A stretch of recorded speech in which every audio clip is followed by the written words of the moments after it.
Okay, so the plan for today is to continue with chapter 6, talking about sampling distributions and a very important theorem that we're pretty much going to use for most of the rest of the course, the central limit theorem.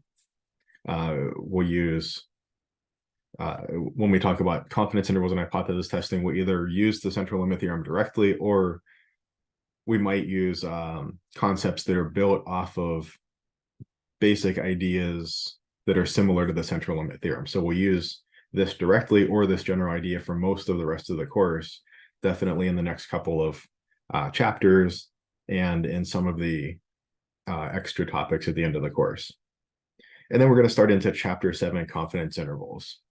So that'll shift gears. Chapter 7 and 8, we're moving more into inferential statistics, and we'll talk a little bit about that shift, going from chapters 4, 5, 6, really kind of in probability theory and the mathematical model side, to chapters 7 and 8, where we're trying to build up some kind of more deeper understanding of the world based on data and with the support of that probability theory, mathematical modeling background that we've developed. One note is I'm going to leave out the end of chapter 6, where we talk about testing for normality, and I might cover to greater or lesser extent some of the details with sampling distributions in the central limit theorem, and I'm going to post those topics as a supplement. So I'm just going to post an extra YouTube video covering testing for normality, as well as anything we might not happen to get to today in this related to sampling distributions in the central limit theorem. Those aren't essential topics for the chapter 7 and 8 material that we'll be moving into. And I want to really focus on the central limit theorem and how it applies to chapter 7 today. We're running a little bit behind schedule, so this should get us pretty well caught up. So that's the reason for that. So just keep an eye out for that supplement posted on YouTube. I should have that up in the next day or so. I'm basically just going to take some lectures I had previously recorded and just chop them up and kind of splice them together to fill in any of those blanks. And then lastly, our quote of the day today is by philosopher David Hume. He says, "A wise man always apportions his belief to the evidence." So particularly as we're moving into inferential statistics, where we're trying to use evidence and data and empiricism to guide our beliefs about the world, I think this is a good quote. But we also need to be a little bit careful that we don't become a little too arrogant or think that the evidence leads us further than it does. We want to, keep statistics in its lane, so to speak.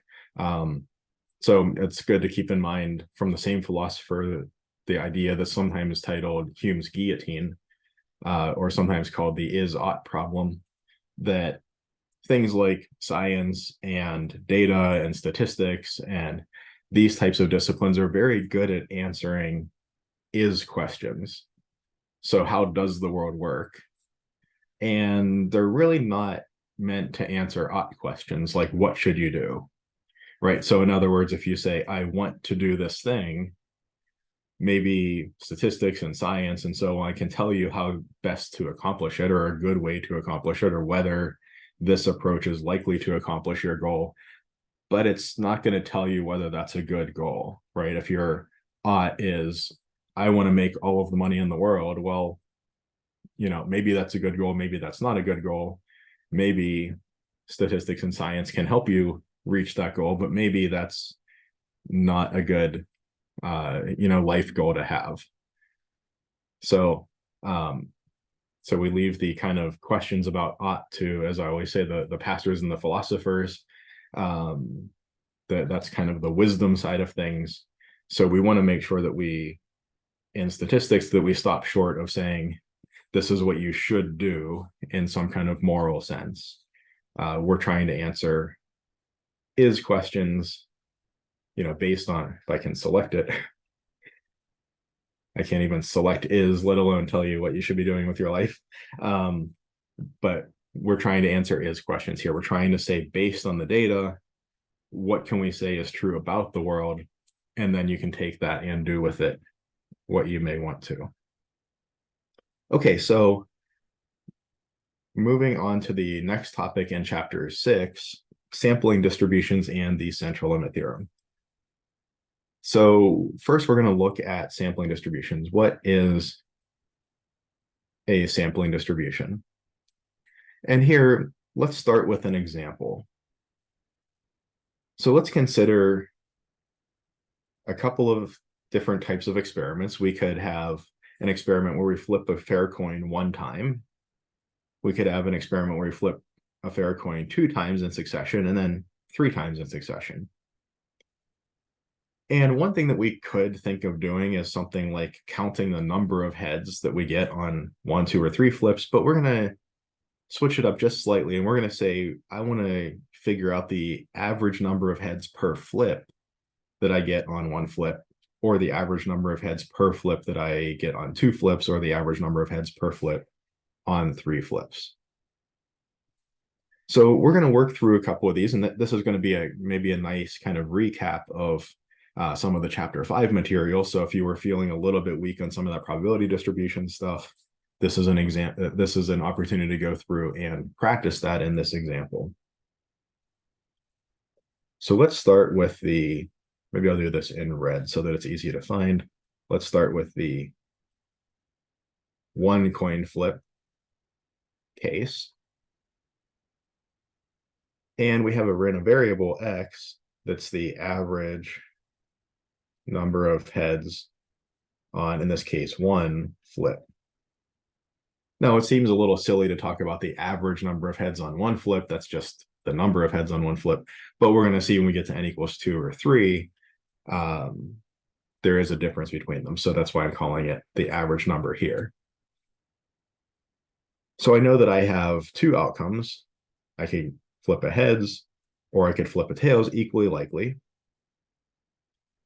So the outcome getting a tails versus getting a heads, if I flip 1 tail on 1 flip, I got 0 heads on that flip. On average, I got 0 heads per flip. And of course, if I get heads, I got 1 head on 1 flip. That's an average of 1 head per flip. Again, a little silly at this point, but when we get to n equals 2 or 3, we'll see that having this notion of average will change things. And again, since these are equally likely, it's a fair coin. This is just 1/2 for the probabilities. We can compute our expected value by making another column, x times p of x. 0 times 1/2 is 0, 1 times 1/2 is 1/2.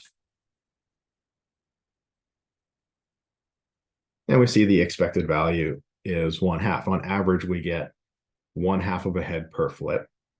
Of course, on any given flip, we either get 0 or 1 heads, but on average, we get 1/2 of a head per flip.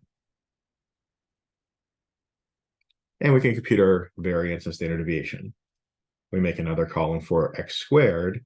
Well, 0 squared is 0, 1 squared is 1, so nothing super interesting there. And then x squared times probability of x. 0 times 1/2 is 0, 1 times 1/2 is 1/2.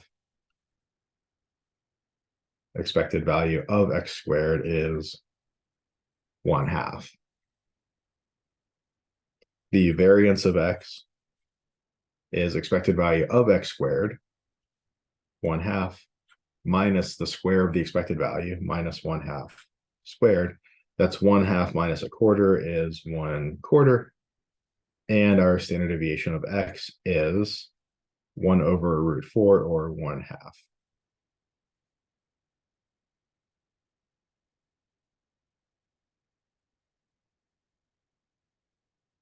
So for my n equals 1 case, I have 3 points of interest: the probability distribution I ended up with, the expected value, and the standard deviation. Let's just kind of collect that information over here on the right.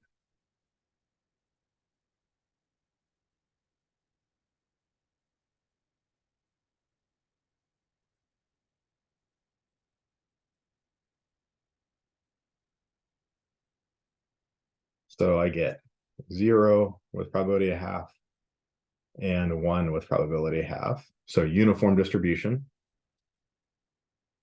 And I have that the expected value of x is 1/2 of a head per flip. And the standard deviation of x is 1/2 as well. Okay, that's the n equals 1 case. Let's look at the n equals 2 case. So again, here, our random variable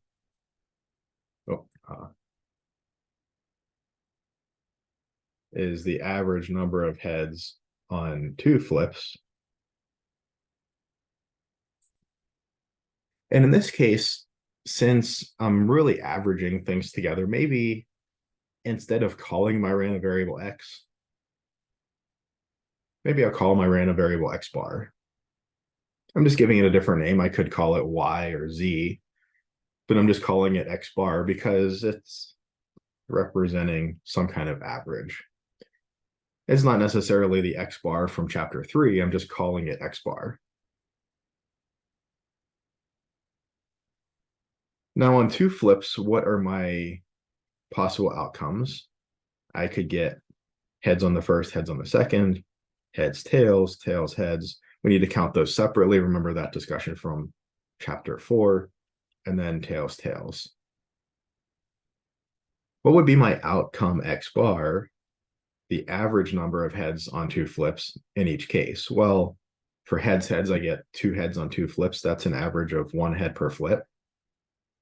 Heads, tails, or tails, heads, I get 1 head on 2 flips. That's an average of 1/2 of a head per flip. And then tails, tails, an average of 0 heads per flip. I see I have 3 different outcomes for x bar in the n equals 2 case. It could be 0, 1/2, or 1.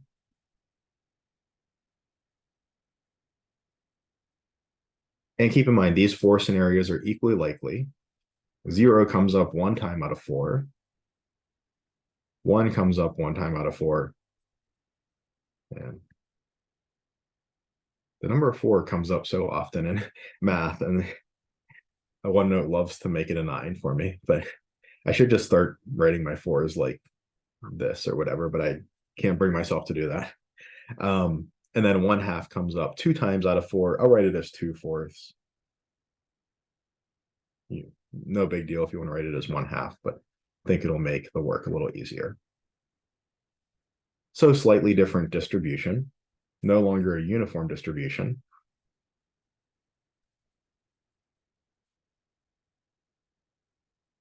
Let's find the expected value of this probability distribution. 0 times 1/4 is 0. 1/2 times 2/4, the 2's cancel, and I get 1/4. 1 times 1/4 is 1/4. So I get 2 lots of 1/4, which gives me 1/2.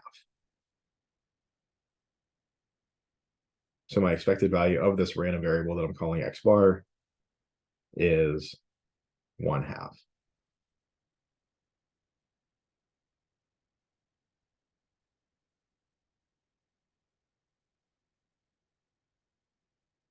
If I square the values of the outcomes, 0 squared is 0, 1 squared is 1, but 1/2 squared turns into 1/4.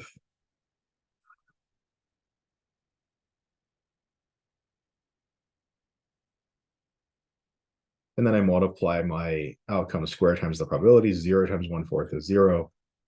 1/4 times 2/4. One of the 2's cancels with the 2 in the denominator. This gives me 1/8. And then 1 times 1/4 is 1/4 or 2/8.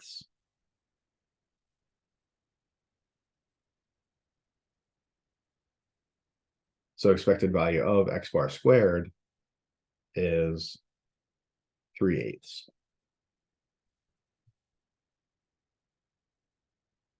And then computing our variance, the variance of this random variable x bar is 3/8 expected value of the random variable squared. minus the square of the expected value of the random variable minus 1/2 squared or minus 1/4. Or well, that's just 2/8. So this is 1/8.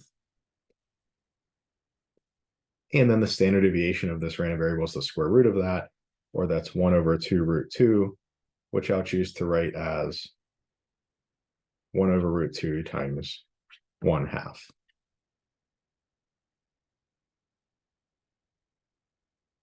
And I'm already out of room. Okay, so let's collect these three pieces of information for the n equals 2 case.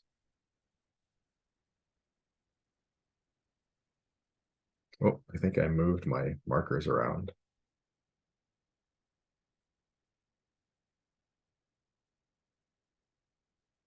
All right, well, all right, so let's do the n equals 2 case.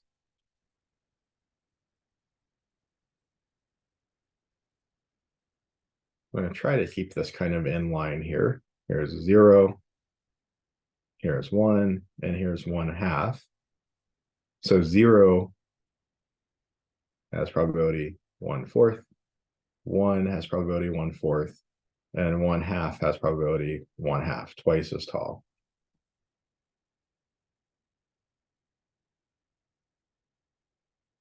The expected value is still 1/2, but the standard deviation is 1/√2 times the previous standard deviation of 1/2. The standard deviation has gone down. We've pulled more of the weight of the probability distribution into the middle, close to the mean, and there's less of it far away from the mean. So the standard deviation has gone down. Okay, let's go one more step and look at the n equals 3 case, and then we'll try to draw some conclusions.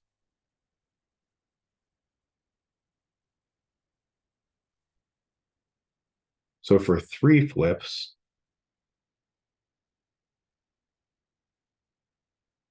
what are my outcomes? So again, X bar is the average number of heads on 3 flips of a fair coin. So my outcomes, I could get all heads. I could really get like heads as the first flip, and then like this assortment of heads and tails up here for the second and third flips, or I could get tails for the first flip and then this same assortment for the second and third. So I'll keep with that pattern.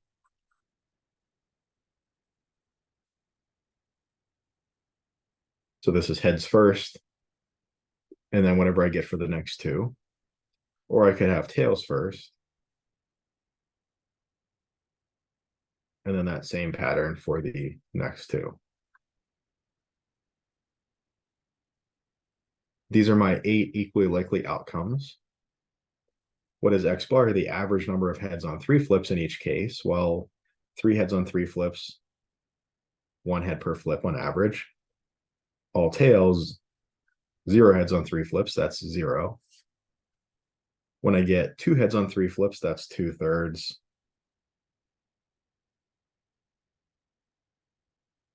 And when I get 1 head on 3 flips, that's an average of 1/3 heads per flip. Remember, these are all equally likely outcomes. So I see that 1 occurs 1/8 of the time, 0 1/8 of the time, 1/3 occurs 3/8 of the time, and 2/3 3/8 of the time. So my probability distribution, I could get 0, 1/3, 2/3, or 1. Those are my possible averages that I could get.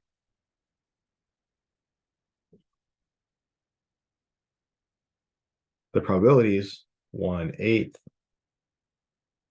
3/8, 3/8, and 1/8. So there's my probability distribution.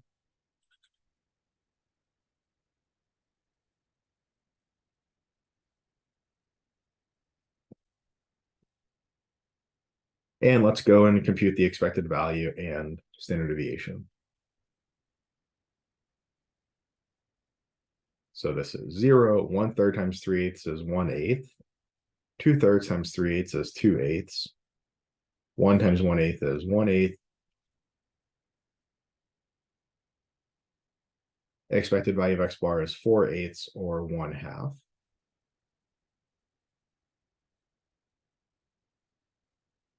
And onto variance and standard deviation. X bar squared, 0 squared is 0, 1 squared is 1, 1/3 squared is 1/9, 2/3 squared is 4/9.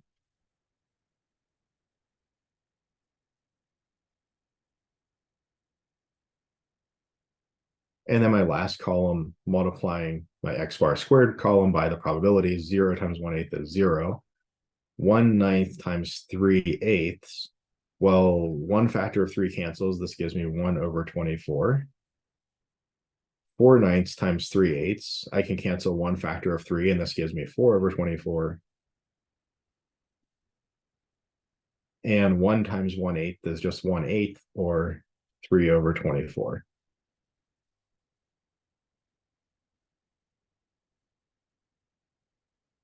And the expected value of x bar squared is going to be, well, that's 8/24,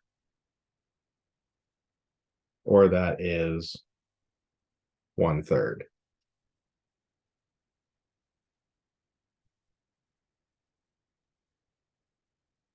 My variance is going to be 1/3 minus 1/2 squared. Expected value of x squared minus the square of the expected value of x. 1/3 minus 1/4 is 1/12. When you have like consecutive reciprocals like that, subtracted from one another, the difference just ends up being 1 over their product. And then my standard deviation is 1/√12. But I'm going to call that 1 over, well, square root of 4 is 2, so that's 1/2 times 1/√3. So my n equals 3 case, I have these 3 pieces of information. Let's write those underneath the other 2 cases.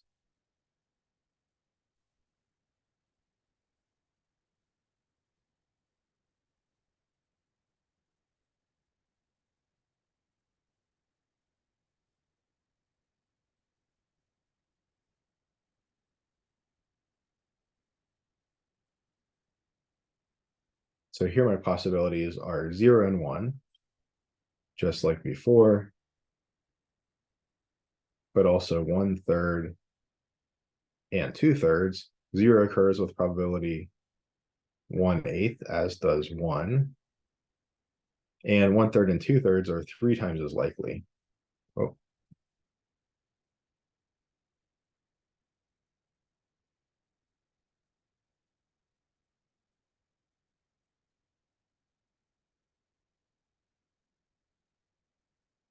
My expected value is still 1/2, but my standard deviation is now 1/√3 times 1/2. Okay, if we look at these 3 cases, we might notice that something is happening as we average together more and more and more coin flips in sequence. So we might kind of realize that, okay, well, on one hand, the expected value is staying the same.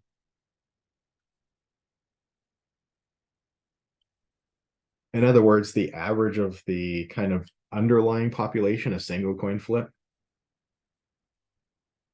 or the average of a bunch of draws from that population, those are the same. If I average averages, it's just the average. So the expected value stays the same, whether I'm just, quote, averaging 1, 2, 3, whatever coin flips. I also see that I maintain this nice symmetry. I have this nice symmetry about the axis 1/2, and that's kind of maintaining that symmetry is kind of the reason that average stays the same. But I might notice that my distribution shape goes from being, say, uniform to start out, to being a little peaked in the middle, to being more peaked in the middle. I'm wondering if this is going towards something like a normal distribution. If I were to flip 5 or 10 or 20 or 30 coins, or flip the coin that many times, am I going to start getting a distribution that looks peaked in the middle, tails off to the sides, and is symmetric about the mean? So I might realize that I'm starting to get a distribution that fits those characteristics that we recognize from the normal distribution's characteristics. And then the other thing I might notice is that my standard deviation is decreasing. Right. It's still possible for me to, say, get an outcome of 0, but it's less and less and less likely. With one coin flip, half of the time I get a 0. With 2 coin flips, to get exactly 0 heads, an average of 0 heads on 2 flips, I need to get tails, tails. I need to get tails on every flip. So that's 1 in 4 chance. For 3 flips, it's 1 in 8 chance, and so on. So getting the extreme, 0 or 1 for that matter, is getting less and less likely. And the values near the middle are getting more and more likely. Compressing more of the weight of the distribution towards the mean and less of it in the tails, my standard deviation is going down. And it's going down in a particular way too. Well, 1/2 here is just the standard deviation of the original, the underlying distribution, the single coin flip distribution. So this is like sigma x over root 2. Again, this 1/2 is the standard deviation of the original distribution.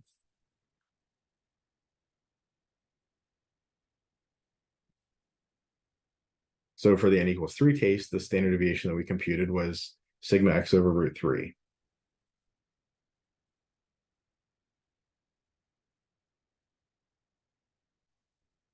So this might lead us to a guess. This is not a formal proof or anything like that, but we might guess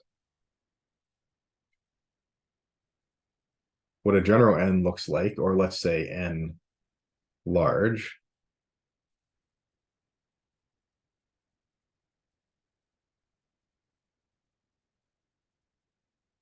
I might guess that I'm going to get a distribution between 0 and 1 that's going to look a bit like a normal distribution.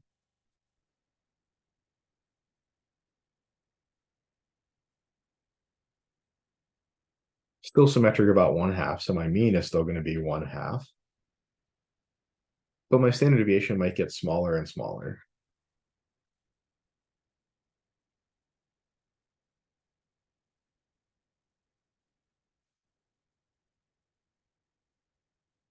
So this is just kind of a guess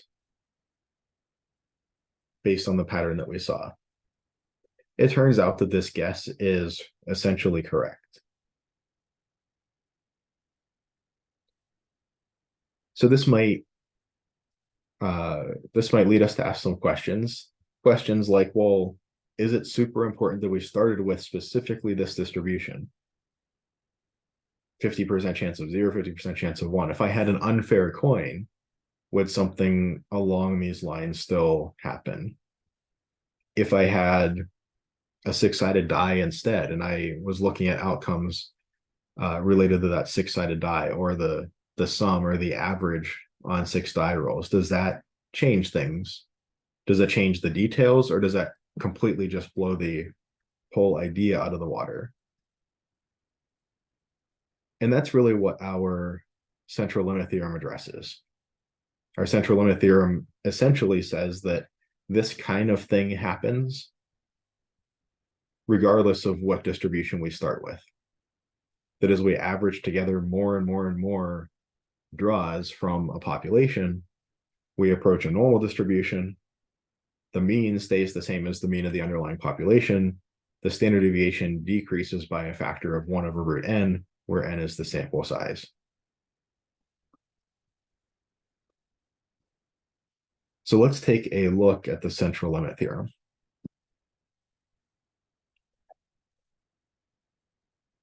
Okay, so the central limit theorem says, for large n, the sampling distribution of the sample mean, and we'll discuss a little bit more about exactly what we mean by that, taken with replacement from a population with a given mean mu x and a standard deviation sigma x, is approximately normal with mean mu x bar equals mu x and standard deviation sigma x bar equals sigma x over root n.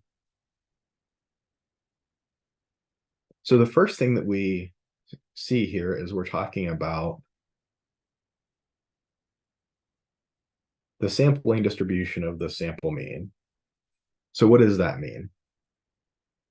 Well, we've talked a little bit about this already, but let's just rehash this idea.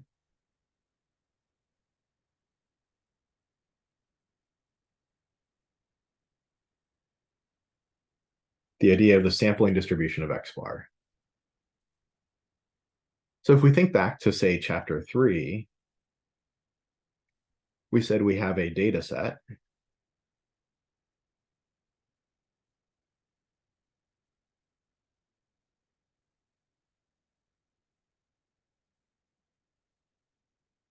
X1 through xn. And we might take that data set, we might crunch the numbers and get x bar. So if I give everybody the same data set of, say 20 data points, if they're all the same data points, everybody should get the same x bar out of that data set. So in that sense, x bar is just a descriptive statistic. It's saying, here's a data set, here's one number x bar that describes some aspect, some characteristic of that data set. Maybe tries to answer the question, something like, what does the typical data point look like? So I can report x bar, that gives you some idea of some characteristic of the data set. And as far as chapter 3 is concerned, that's just the end of the story. But there really is a little more to the story, right? Where does this data set come from? This data set comes from a sample from a population.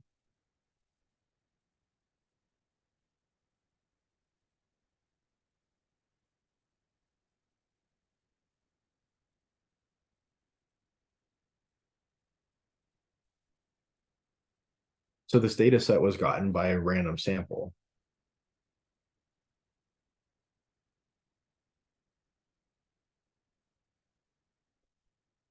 So if instead of just giving each of you this data set and saying compute x bar, you would all compute the same x bar. If I said to each of you, okay, go on into the population, can collect a random sample of size n, write down that data set, and then compute x bar, well, now all of a sudden, each of our x bars is probably going to be different, right? You're going to collect some random sample, get some data set, compute your x bar. But when I go out, I'm going to get a different random sample, almost certainly. I'm going to get a different data set.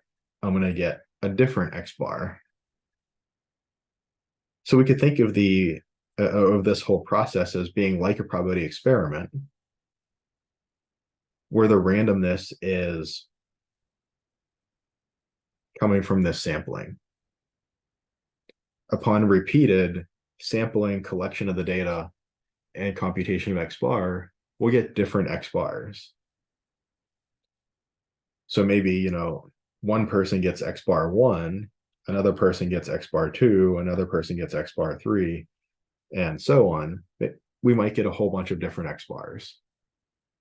We might get a bunch of different outcomes for the sample mean, depending on which random sample we happen to choose that time. But if repeating the same process can result in different outcomes, then this is actually a random variable.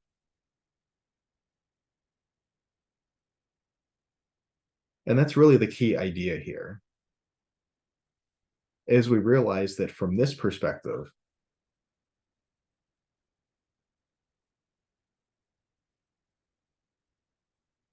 X bar is a random variable.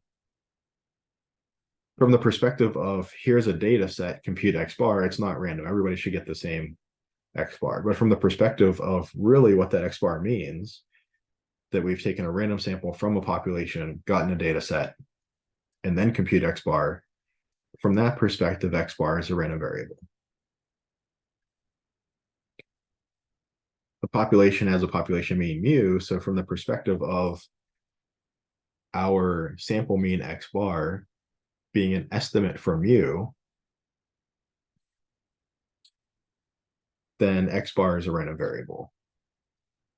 So when we're trying to make inferences, when we're tying our descriptive statistic back to the original population, we really have to think in terms of this wider view.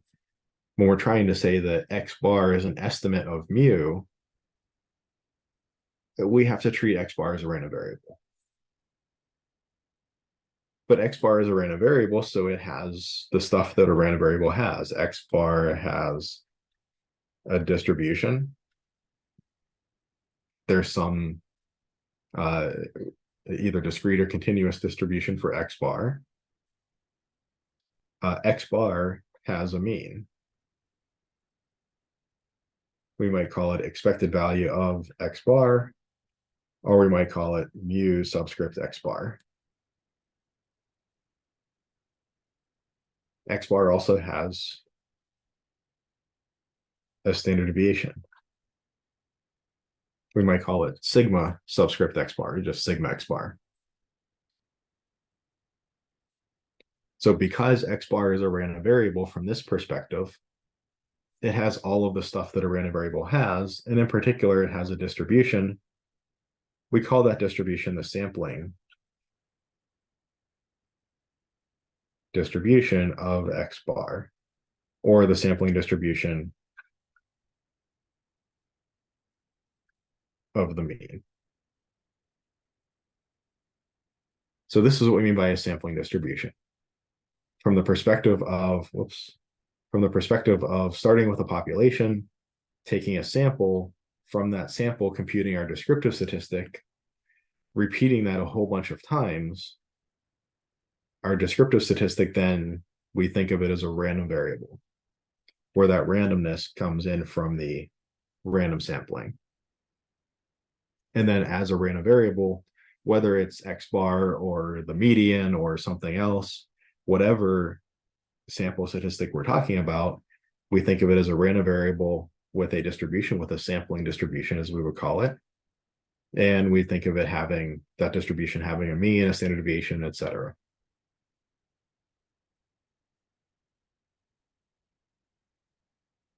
Okay, so what we're saying is for large N, the sampling distribution of the sample mean, now we kind of know what that means.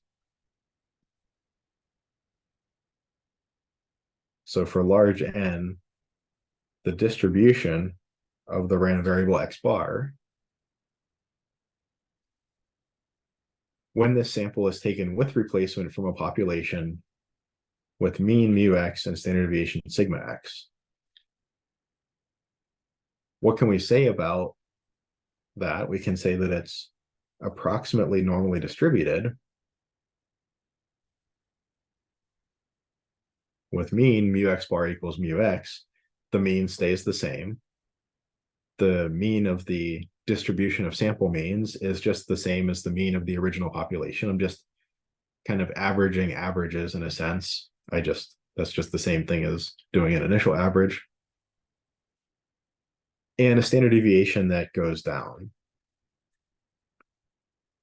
Standard deviation sigma X bar is sigma X over root N. So in other words, the random variable X bar is approximately normally distributed with mean mu X and with standard deviation sigma X over root N.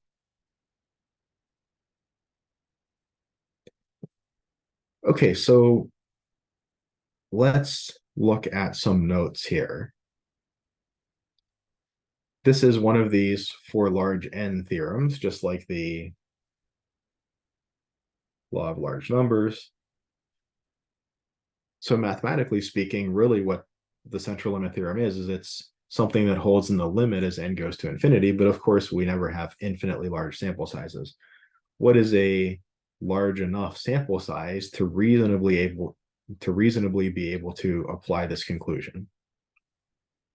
Or in other words, when we think of, for most folks, for most problems they're trying to actually solve, for the degree of accuracy and precision that they need, and for most problems, what tends to be a good enough n, a large enough sample size? And we have a rule of thumb. This rule of thumb, as far as I know, is not based on any mathematics. It's certainly not, say, like a proof or anything like that. But it's just that through, decades of experience with lots of statisticians, they've figured out that, okay, if you have a sample size of about 30 or better, then this it's pretty reasonable to use this conclusion of this theorem. So the rule of thumb is if we have a sample size of at least 30, we can apply this result of this theorem. There's another case in which we can apply the result of this theorem, and that's if we know that the underlying population is normally distributed.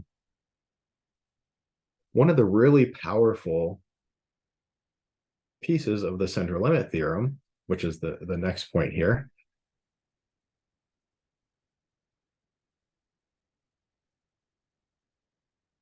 what is my assumption? That my sample comes from a population with a certain mean and a certain standard deviation.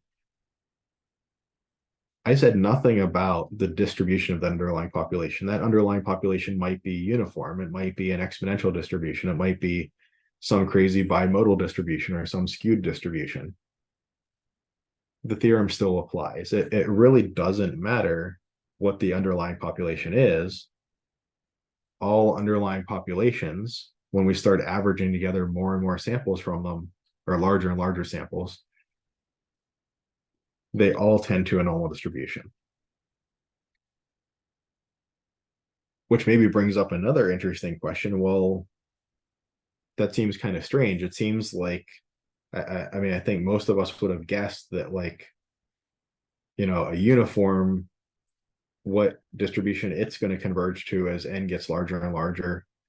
I think most of us would have guessed that that would be a different distribution than, say, if we had started with a bimodal distribution or a skewed distribution. I think most of us would have guessed that, that the resulting distribution would depend probably heavily on which distribution you started with. But the central limit theorem says that's not the case. It's kind of an all roads lead to Rome kind of thing. No matter what distribution you start with, as long as it has a mean and a standard deviation, no matter what distribution you start with, it ends up converging to a normal distribution. So why is that? Well, of course, we can't really go fully into the details of exactly why this is true, but to give a taste of why it's true, there are a couple important points.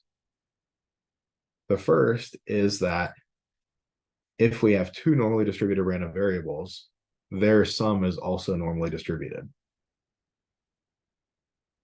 And therefore, their average is also normally distributed.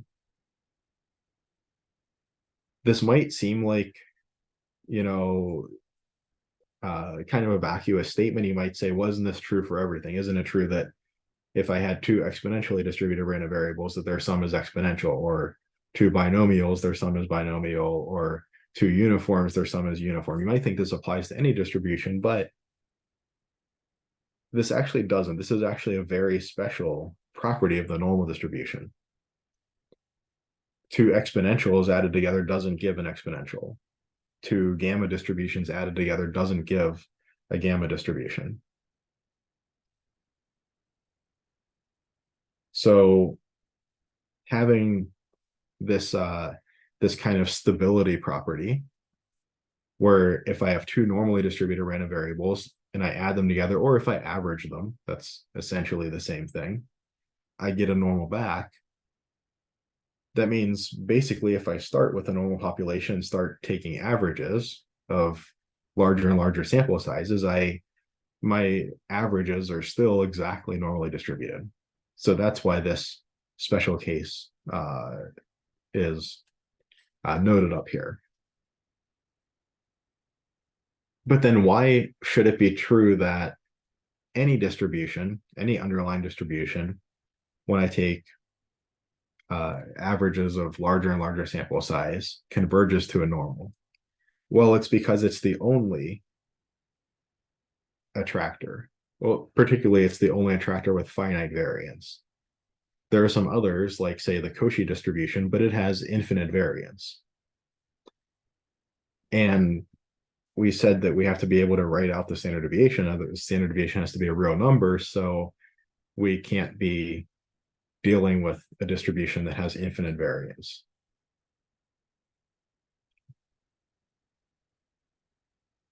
Okay, so this gives maybe a little bit of the flavor of why all underlying distributions converge to normal. And this might also give you a feel of how powerful this is, that we don't need to know the underlying, where was my note of, we don't need to know the underlying population distribution. Of course, if we knew the underlying population distribution, we'd just be able to compute mu or whatever we wanted to compute.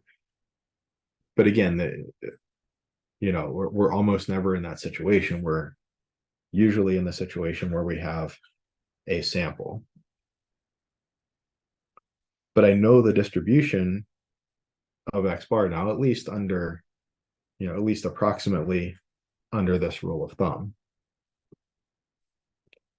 I know the distribution of X bar, which means I can do a lot of calculations based on X bar and maybe make estimates of, say, how well X bar approximates mu or something along those lines. And as I mentioned here, this idea is really the basis of chapter 7 and 8 of confidence intervals and hypothesis testing, of saying we have some data, some empirical evidence. What can we infer then? What can we say about the greater world of the whole population on the basis of the limited amount of evidence that we have? That's the goal of chapter 7 and 8. Okay, so that's the central limit theorem. I'll clean it up a little bit here.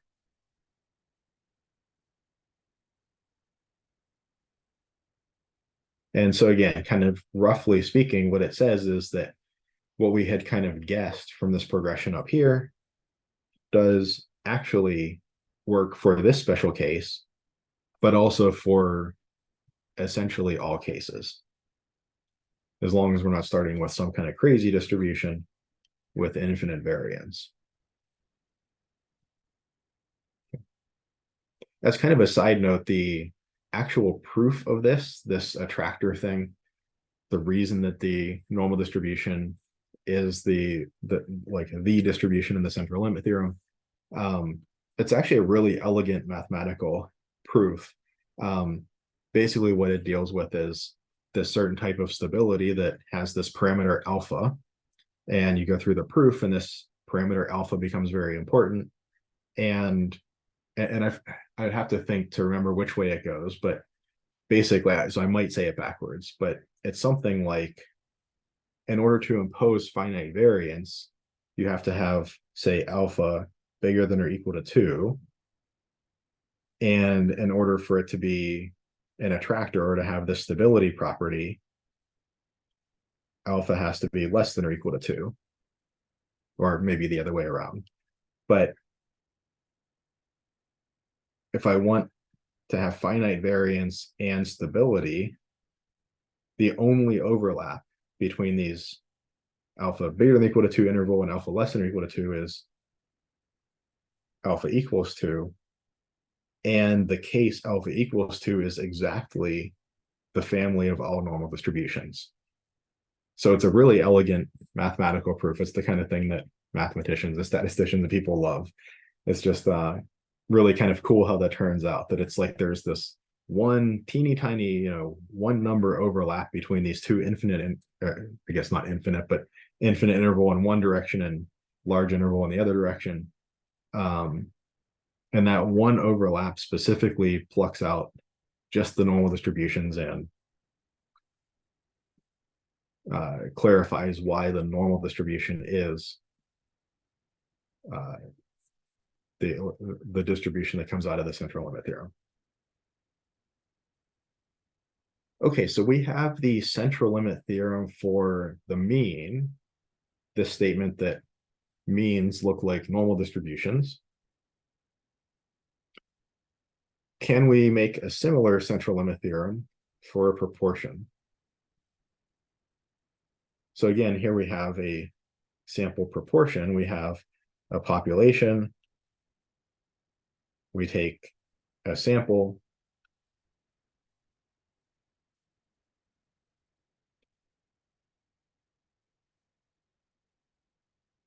And then we want to look at, say, p hat equals number of successes over n. We think of this as an estimate for p, the probability of success, the population probability of success.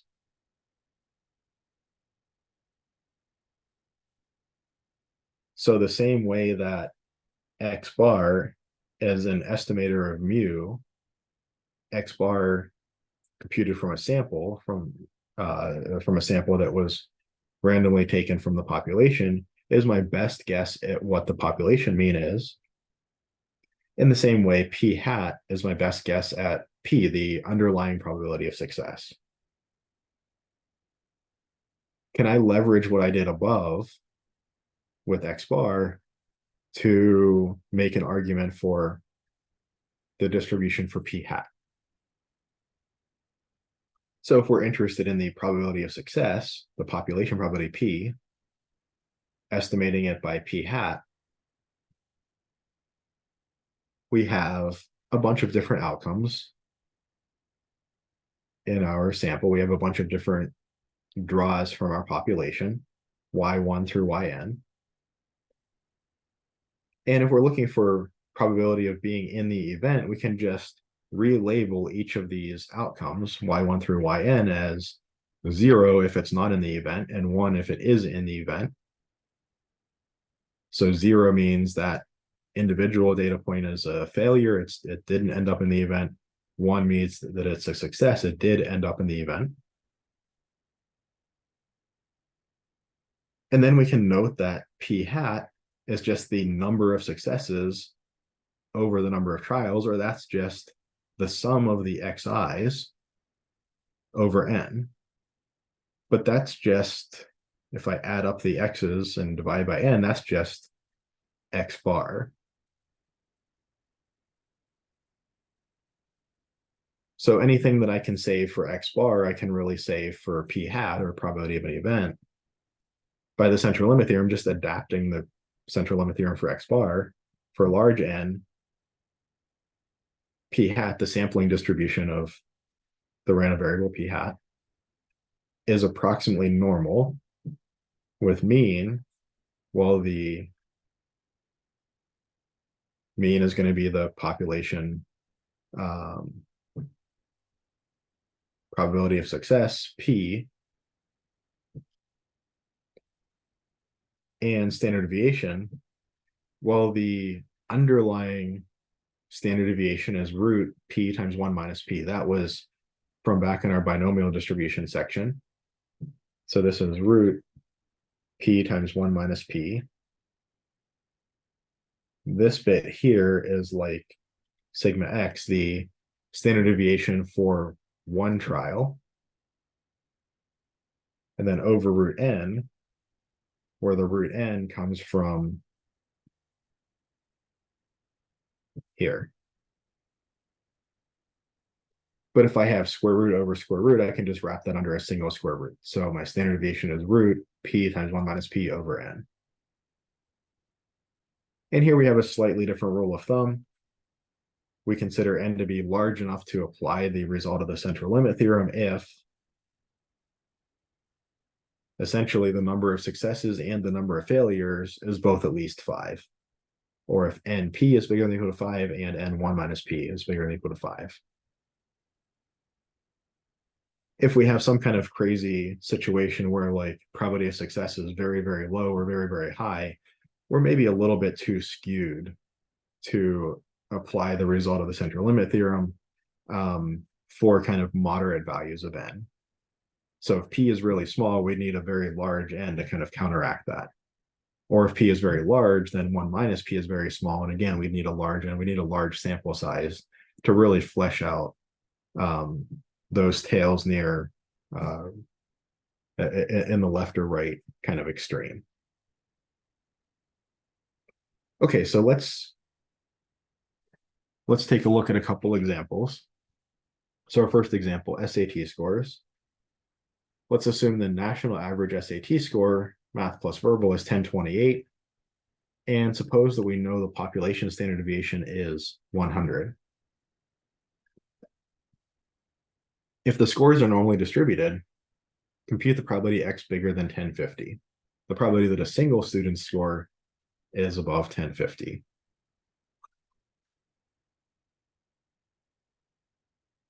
One note here, x is normal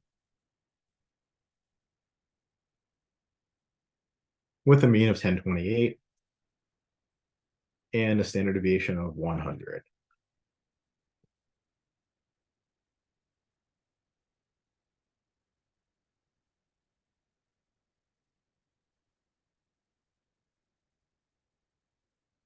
And so 1050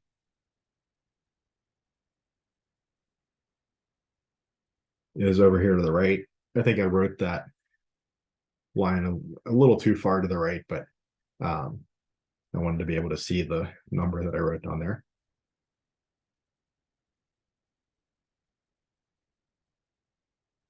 And I see I can switch this to a question in Z.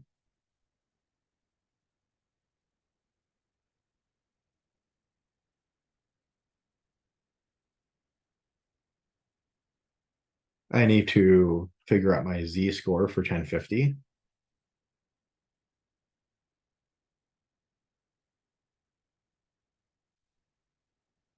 (1050) minus 1028 is 22, divided by standard deviation of 100 is 0.22.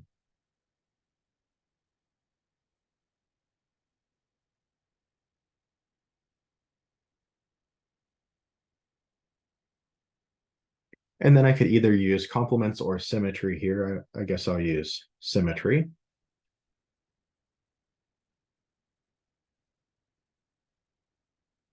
I want to convert this right tail into a left tail. So flipping over 0, my curve looks the same. Positive 0.22 goes to negative 0.22. My right tail area becomes a left tail area. And let me bring up my normal table here and switch my share over.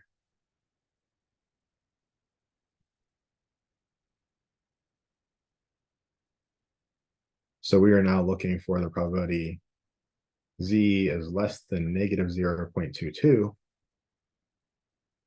And that's just over here on my Z table. So here's my negative 0.2 row. This is 0, 1, 2 hundredths. So it looks like that's 41.29%.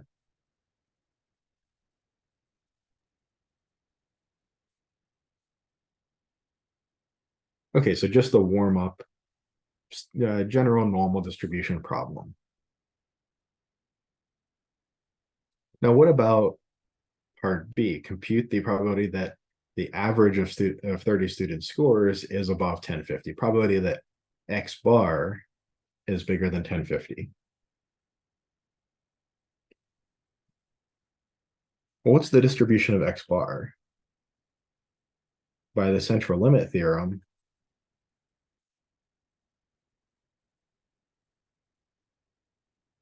mu X bar is just mu X, or 1028. but sigma x bar equals sigma x over root n or root 30. Or this is going to be 100 over square root of 30.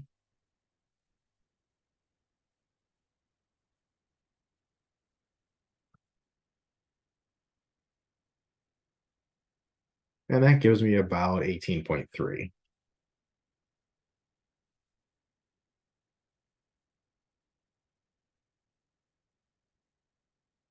So the distribution of x bar is normal with the same mean, but a different standard deviation, a smaller standard deviation. So that means this distribution is going to be more peaked.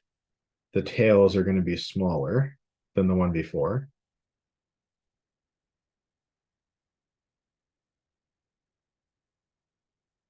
I expect my probability to go down because my area to the right of 1050 is in the right tail, and the tails have gotten smaller because the standard deviation has gotten smaller.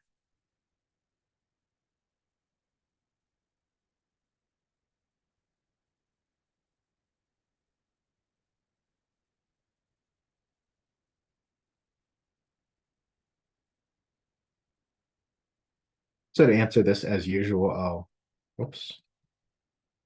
I'll convert over to a standard normal.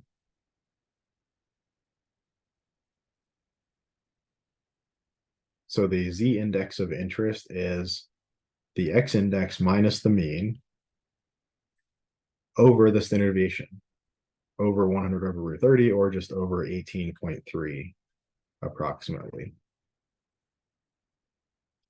So this gives me 22 over 18.3, or about 1.2.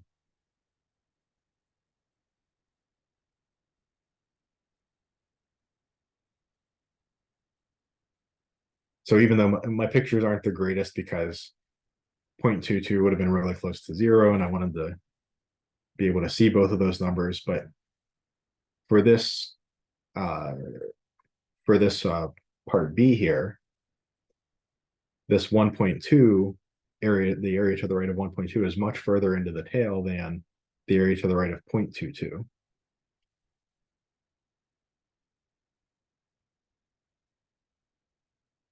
So the probability that x bar bigger than 1050, we can rewrite that as the probability that z is bigger than 1.2.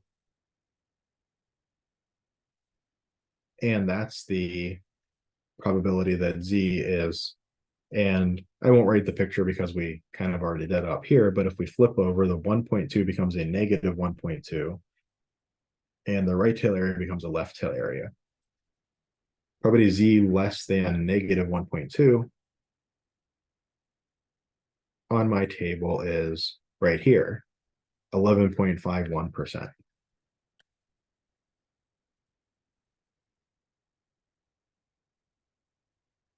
Right, kind of intuitively what's happening here is when I pick one student out of a population, I might happen to get a really well-performing student or a really poorly performing student or somebody in the middle. I'll probably get somebody in the middle more often than one of the extremes in this kind of case when the underlying scores are normal, but it's not too rare that I get somebody who's an exceptionally good performer or poor performer. If I randomly choose 30 students, I'll almost certainly get a really good performer, but I'll also almost certainly get a really bad performer. When I average them together, those two kind of basically cancel each other out. They kind of just balance the average out, right? If we think of the average as being literally like the fulcrum, that's the balance point. If I put one weight way off to the left and one way off to the right, they just balance each other out in the middle. If I get somebody who's a decent performer, a decently good performer, and somebody who's a somewhat bad performer, they're going to balance each other out. So when I choose 30 students, there's going to be a lot more of that kind of balancing going on. So maybe intuitively, that might be a way to think about this. Intuitively, when I look at the average of 30 students, I expect that average to be quite close to the population mean. for me to get an average that's, quite a bit to the right of the population mean, I would have to get a bunch of good performing students and very few poorly performing students. And that's probably not all that likely to happen, right? Think back to the combinatorics section, chapter 4 at the end, section 4.4. Then if I'm averaging together even more students, how does that change things? So here we were looking at an average of 30 students. What if we looked at an average of 200 students?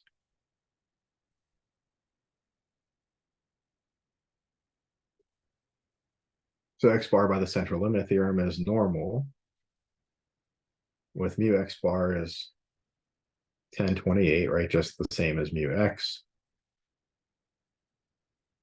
But sigma x bar is sigma x over root n, or 100 over root 200.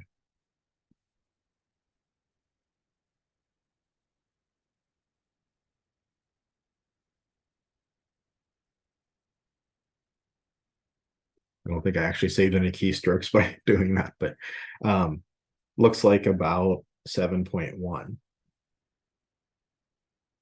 So an even smaller standard deviation than even in part B, and that was already a smaller standard deviation than part A. So we're tightening up this distribution to the middle, making these tails less likely. So now I have a distribution that's even more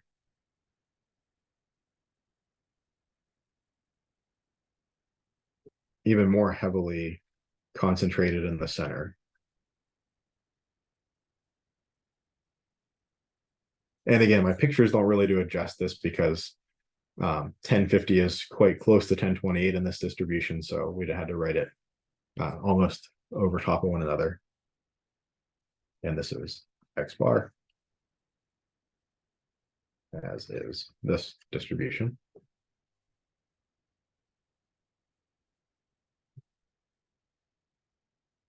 And as usual, I will convert this to a standard normal.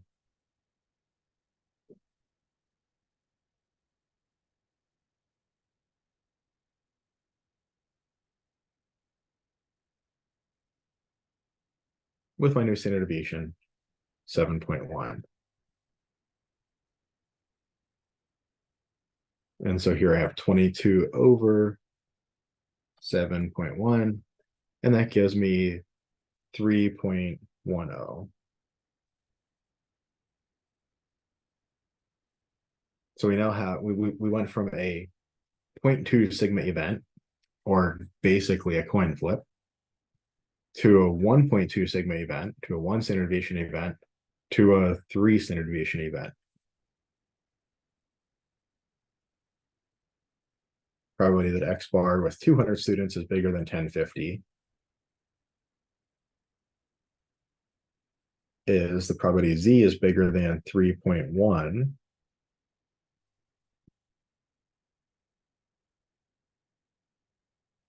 And this is the probability z is less than negative 3.1 for the same reasons above. And we can see that this is 0.0010.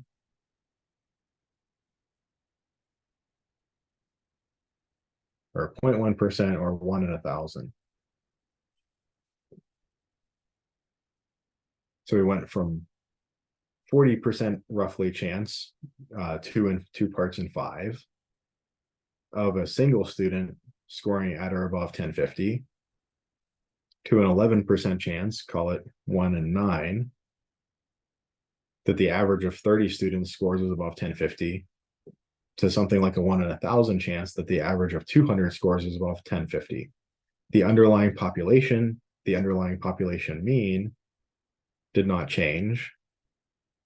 The score that we're looking for, 1050, did not change. All that changed is the number that we were averaging together. The larger the number we're averaging together, the tighter that average is going to be to the population mean 1028, which means deviations from 1028 are going to be less likely to occur.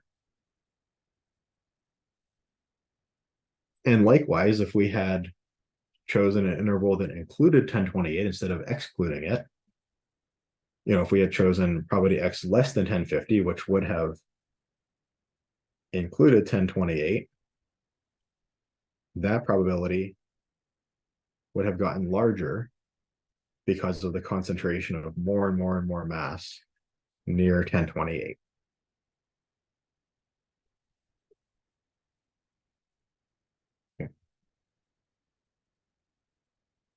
Okay, let's look at a second example.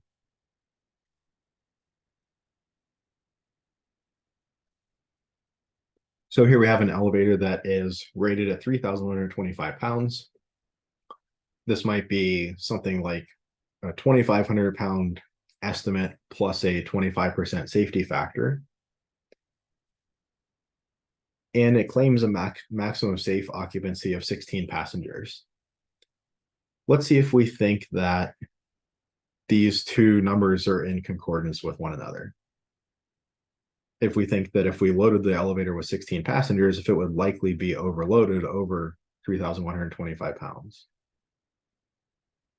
Now, I mean, maybe practically speaking, if you've ever seen the occupancy numbers on an elevator, it's like you'd have to have like a clown car group to fit that many passengers in an elevator. But let's just see if the numbers do seem to kind of go with one another. Since men on average weigh more than women, we're going to suppose what happens if 16 male passengers all get on this elevator. So kind of the worst case scenario. What's the probability that's overloaded? And let's suppose that men have weights that are normal with a mean of 182.9 pounds and a standard deviation of 48.8 pounds.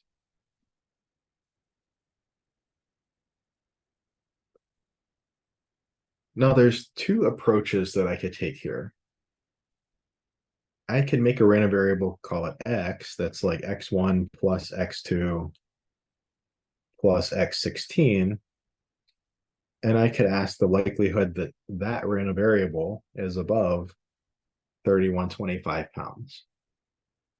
As an aside, I can actually rephrase my central limit theorem, or sometimes some people phrase it this way initially. I can rephrase it instead of being a statement about sample means. I can rephrase it as a statement about sums. Right, the sum x1 plus x2 up to plus xn, as n gets larger and larger, I can say that that approaches a normal distribution. But the thing is that the mean and standard deviation are going to be kind of annoying. The mean for the sum is going to be like n times the original mean, so it doesn't like stay still, it like keeps getting larger and larger.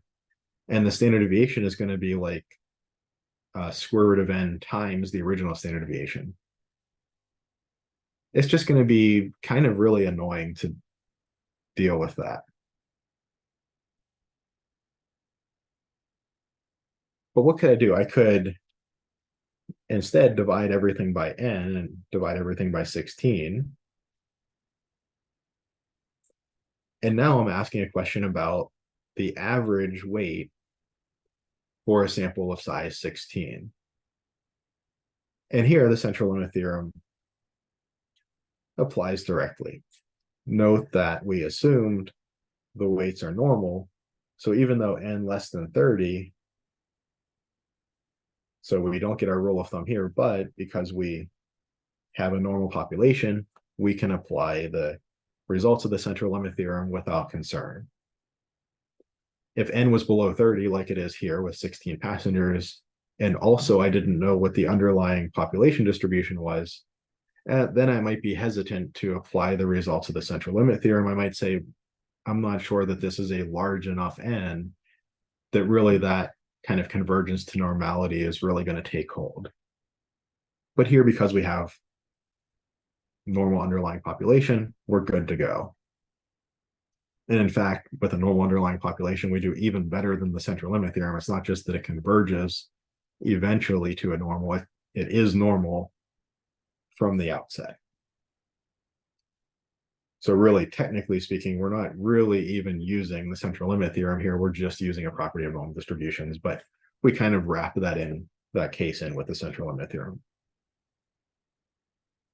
Okay. So X bar then, by the central limit theorem, or just properties of normal distributions, is normal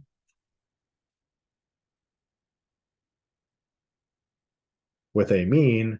Well, men have a mean weight of 182.9 and the standard deviation 40.8 over root 16, or root 16 is 4, so that's just 10.2.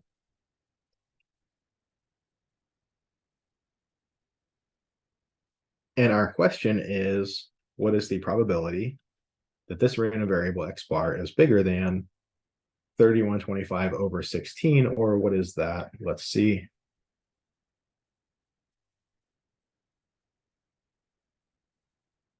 $195.3.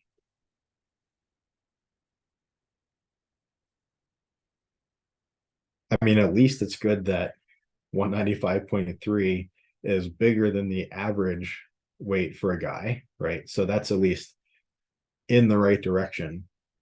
But is this a large enough margin? Is this a large enough buffer for us to feel comfortable that we're not going to overload the elevator with 16 male passengers? Well, let's check.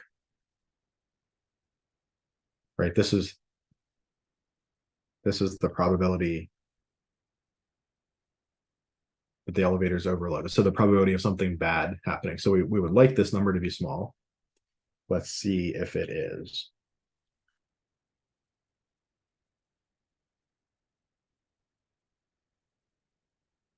So the mean here is 182.9.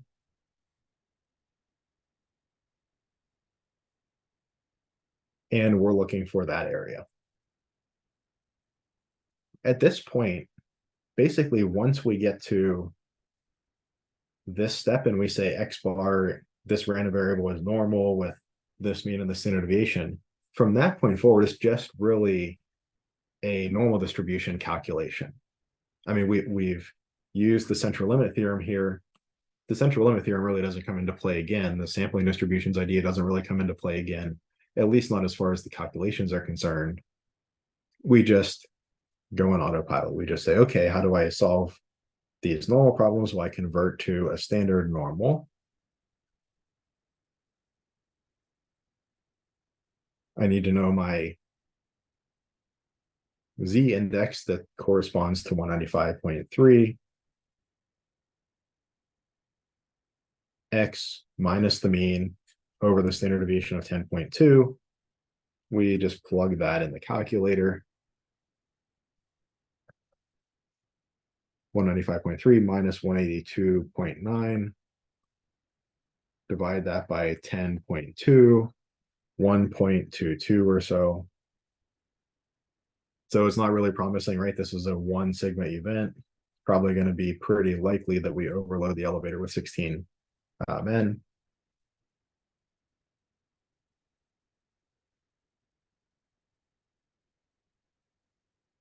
And of course, just like before, this is the probability Z is less than, because we flip over, becomes a left tail, negative 1.22. When we flip over, the positive 1.22 becomes a negative 1.22.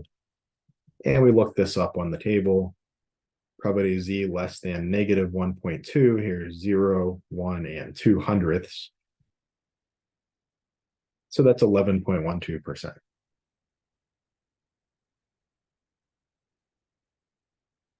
So if we piled 16 randomly chosen guys into the elevator, and probably an 11% chance that it's overloaded, 1 out of 9. We might want to adjust our capacity to make this less likely, right? We might want to say 14 passengers instead. We could maybe make an Excel spreadsheet and have all of this coded in here where we could change this number and everything just update, and we could see how changing this number 16 changes the probability of being overloaded. And we could do some kind of, just playing around with the numbers. How low do we have to make that capacity number in order to get what we think is a reasonable probability of being overloaded, maybe less than a 1% chance or something like that. Any questions on anything related to central limit theorem or sampling distributions? So really just adding one layer on top of normal distributions that we've already worked through. So most of the calculations here are just normal distribution calculations. But the big idea is the central limit theorem, the idea that we have a sampling distribution of the mean and that these sampling distributions converge to normals with these mean and standard deviation parameters. Okay, so let's jump over to confidence intervals now. I think I'll switch my share back.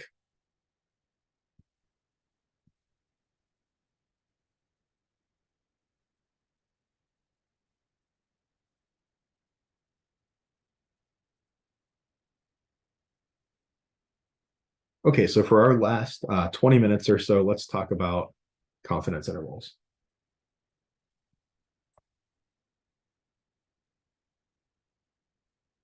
So we're moving into chapter 7 now. Again, shifting gears. Chapters, kind of chapter 1, but mostly chapters 2 and 3 were about descriptive statistics. We have some data that was gotten somehow. We're just given the data.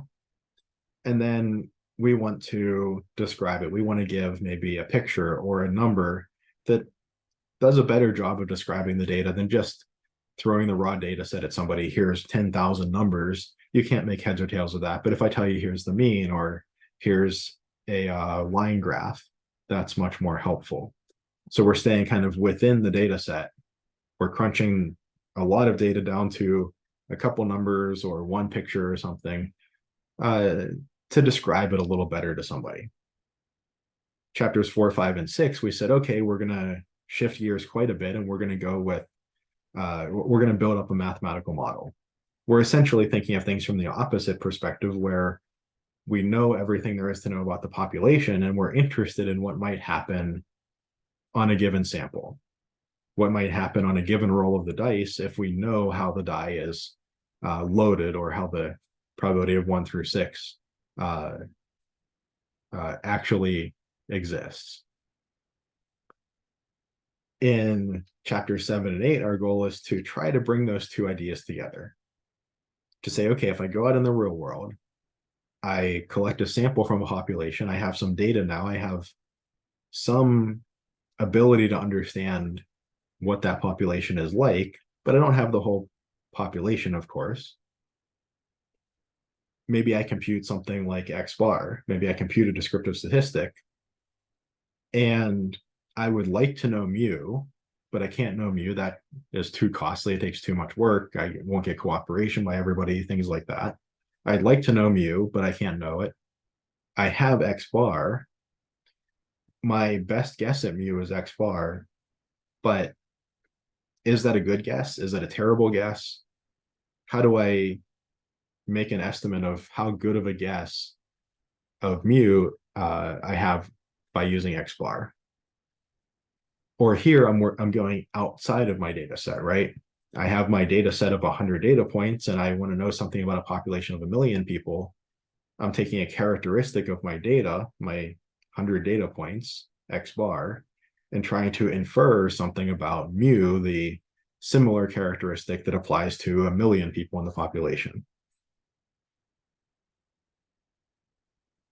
So a confidence interval, roughly speaking, tries to answer the question, how good of an estimate, say, is X bar for mu, or whatever estimator we're talking about.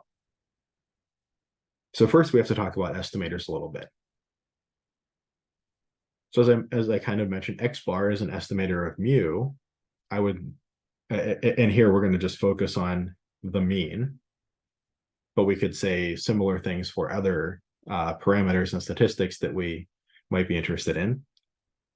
But if X bar is an estimator of mu, so I would like to know mu, but I can't know it. It costs too much money, it takes too much work, it's infeasible to know it. I take a sample, I do know X bar, X bar is my best guess for mu. I call that a point estimate. A point estimate is my best guess. So when I have an estimate, or when I have one statistic that's estimating the value of a population parameter, what makes it a good estimator? That might be a good thing to think about. Quite often, statistics or estimators get a little hat, and the parameter does not get a hat. So, for instance, we have seen this already, that P, the probability of success, has an estimator P hat. Now, some special estimators get their own symbols. So like we call it X bar, not mu hat, but just because that's kind of a special one that we use a ton. But as kind of a general rule, if I have theta, a population parameter, this is just the Greek letter theta, it's a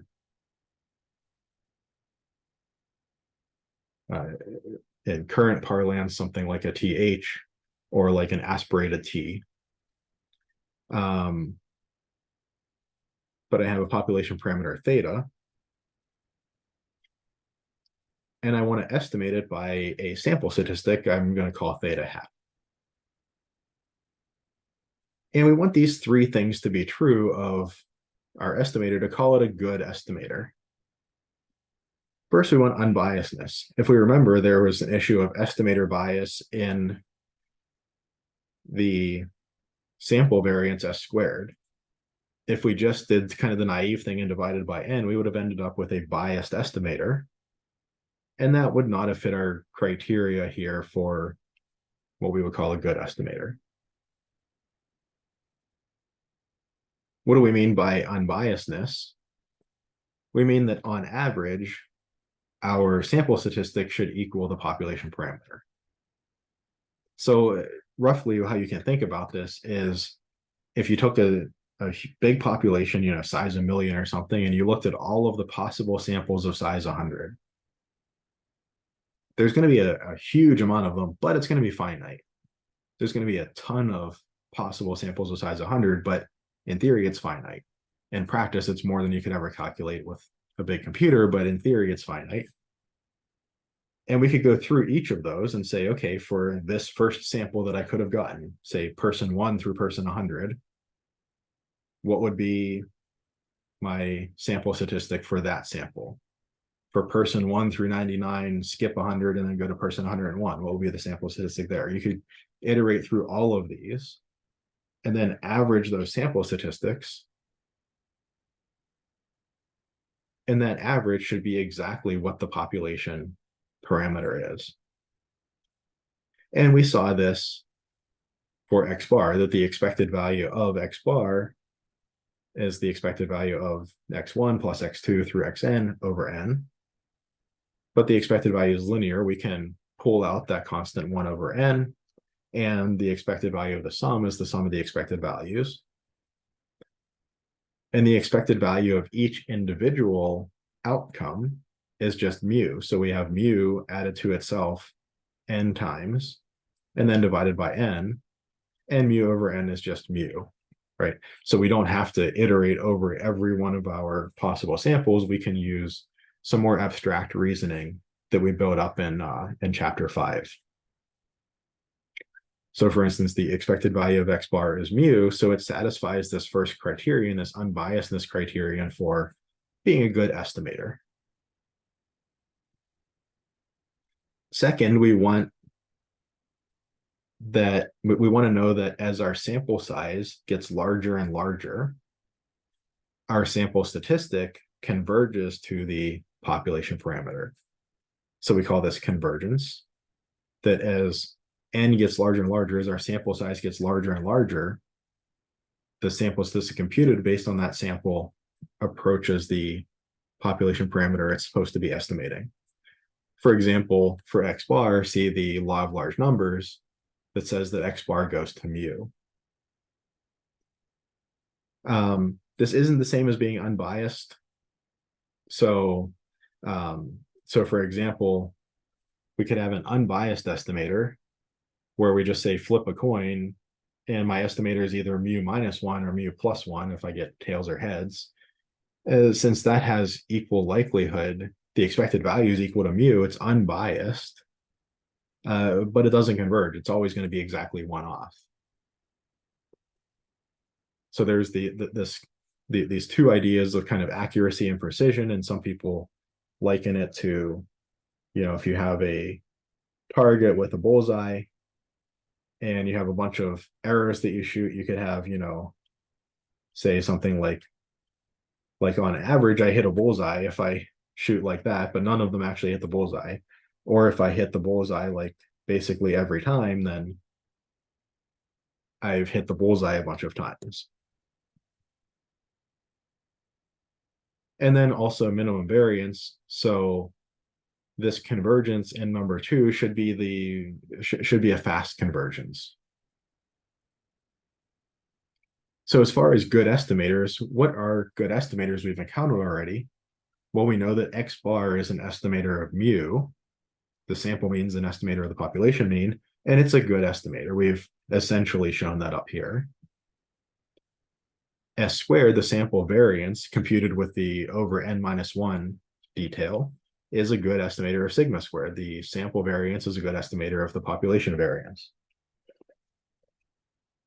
P hat is a good estimator of P, essentially for the same reason X bar is a good estimator of mu. We talked about how if we say something about X bar, that basically says the same thing about P hat or probability of an event.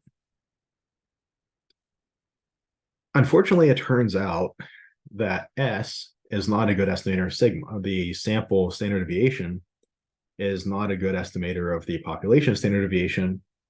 That comes from the fact that we have to square root a good estimator to get S.